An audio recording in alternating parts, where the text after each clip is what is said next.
No, this doll's name isn't M3GAN.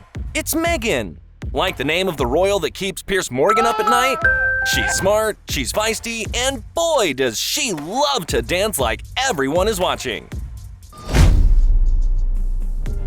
So, what happens when a little girl named Katie loses both of her parents in a terrible car accident?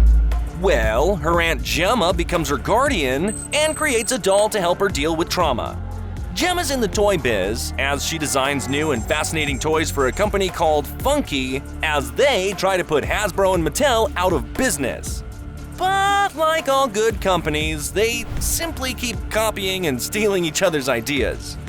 Noticing that Katie is sad and struggling, she decides to fix up and work on a creepy-looking android doll named M3GAN. Seriously, this doll makes Chucky look like My Little Pony in comparison. However, M3GAN isn't like any other doll. No shit, Sherlock! She learns through conversations and is a bit of a nag bag, really, as she reminds Katie to do things like wash her hands and put her glass on a coaster. For some unknown reason, the kid grows attached to the bossy M3GAN and they become inseparable BFFs. Then, in a twist that no one expected, Everyone saw it coming. M3GAN starts to become smarter and wants to make her own decisions. An android that doesn't want to listen to humans. Oh, that has never happened before. I'll be back. At the same time, Funky sees dollar signs when they realize M3GAN is the next big thing that they can exploit. This revolutionary doll enables rich parents to ignore their kids even more and let the doll handle all the emotional stuff and babysit their kids. Hooray for absent parents and throwing money at every problem! Anyways, so back to M3GAN. Yeah, she isn't vibing with Dewey the dog next door. After the pooch nips her and Katie, she makes him disappear.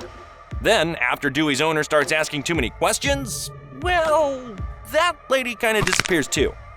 Then there's a nasty kid who bullies Katie and tries to manhandle M3GAN, all because he's a horrid little boy.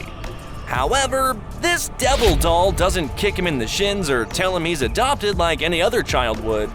No, she rips his ears out and pushes him in front of a car because, yeah, that's a more permanent solution. Ugh, sheesh. At this point, even Chucky can't compete with M3GAN's body count because she ain't playing. She comes in this room, I'll rip your head right off your neck, I swear. Anyway, Gemma starts to suspect something isn't right with M3GAN because she developed a sassy streak and disobeys instructions. Also, it doesn't help that Katie acts like someone ripped her limbs off whenever she's apart from M3GAN. Finally, Gemma comes to the conclusion that allowing AI to become sentient isn't the best idea on the planet. Did this woman not watch Terminator, Blade Runner, or any of the other millions of sci-fi movies that tell us AI should not be let off a tight leash? Goodness gracious!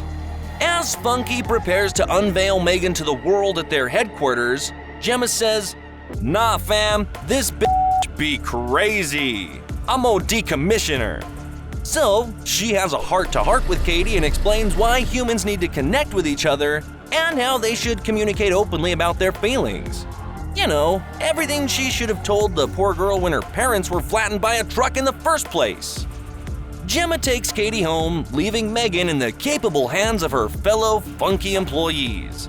What could possibly go wrong? Oh, you know, just a little murder, a little dance, and M3GAN driving away in a fast sports car.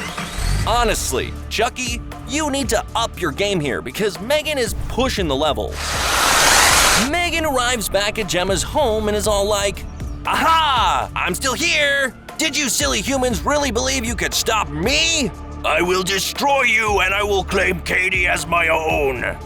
The big fight happens and Katie finally picks her side once she realizes M3GAN will probably enslave her at some point too. Like any good horror monster though, M3GAN keeps coming back. But Katie and Gemma combine to slay the Dancing Queen. In the end, everyone hugs and feels safe. But there's a hint that the soul of M3GAN still lives. Heck, Heck, she might just live in ChatGPT to write the script for the sequel. You know, since no one needs writers or humans nowadays, right?